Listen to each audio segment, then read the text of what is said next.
is he a perfect person? Am I a perfect person? Absolutely not. You know, we're all flawed individuals. We're all flawed humans trying to reach some type of enlightenment and really have that, let's say, coming to Jesus moment, so to speak, where you really come in and realize who you are.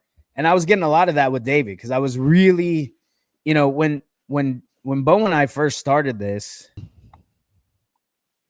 I mentioned to Bo that we had to really work with David and Bonnie on the spiritual side, on the scriptural side, on the let's say more than just the law side of it, right? Because the law is one thing, but it's also the law and the promise.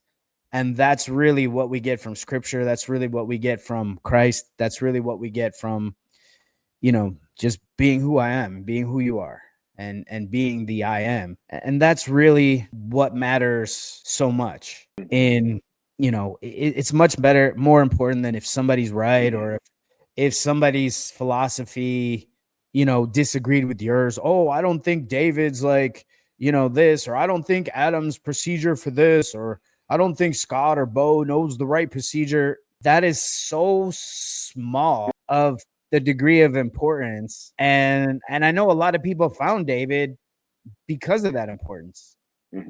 Because we had a problem that we were looking to solve and we thought it could be solved through law. And through my conversations with David, we all realized together that it was solved through God.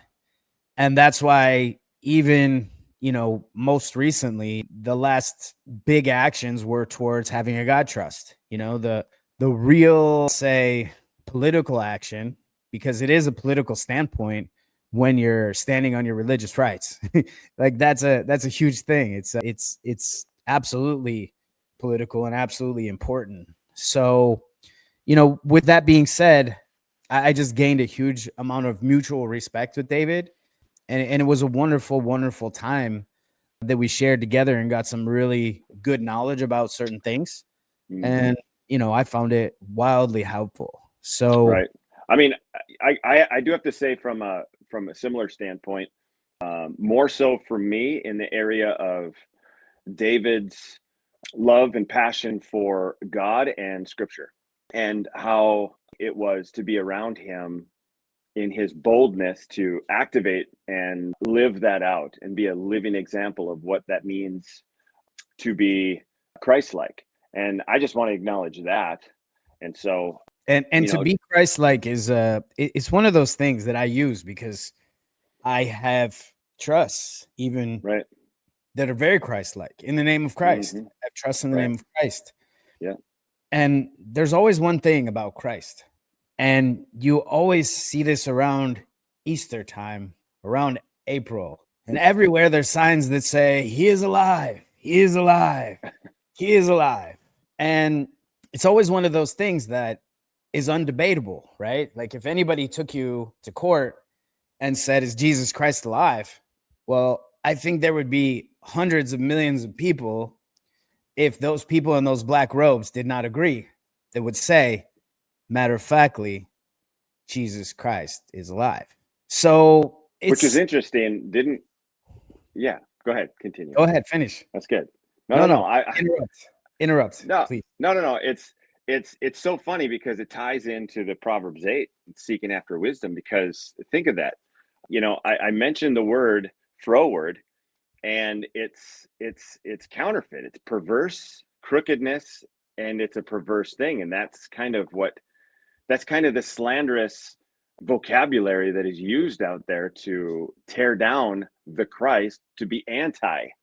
And that's what we're dealing with. I mean, you said something earlier. We don't just battle, we don't battle against flesh and blood, but against Mhm. the principalities, powers, and the rulers of the darkness of this world and age. So here we are in this reality, and we're all trying to fight with one another. And there is another level that most people ignore and they don't want to acknowledge at all.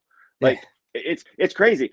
It's so funny because all around the world, it doesn't matter what religion you're in, if you say there's no God, everybody's going to look at you like you're a fool, because everybody believes in a God. Doesn't matter what religion you're in.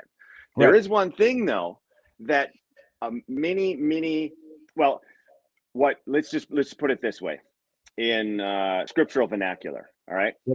Yep. However you want to read into this, but the devil is deceptive, and what he tries to do is to get you to believe that he doesn't exist, so that all blame goes on God. And Right. then and then what happens is, because you believe in God, you believe in the Christ, then it's your fault. Nobody wants to look inward. Nobody wants to acknowledge the fact that there is evil in the world, and nobody wants to come to that revelation, the epiphany, that yeah, there's a force at work here Well, the trying to opposite. deceive us. Yeah. Well, the opposite of live is evil when you spell it backwards, Yeah, and that is for a reason. It's with the that's intent to good. I go love that. others dead. It's Hold on. evil.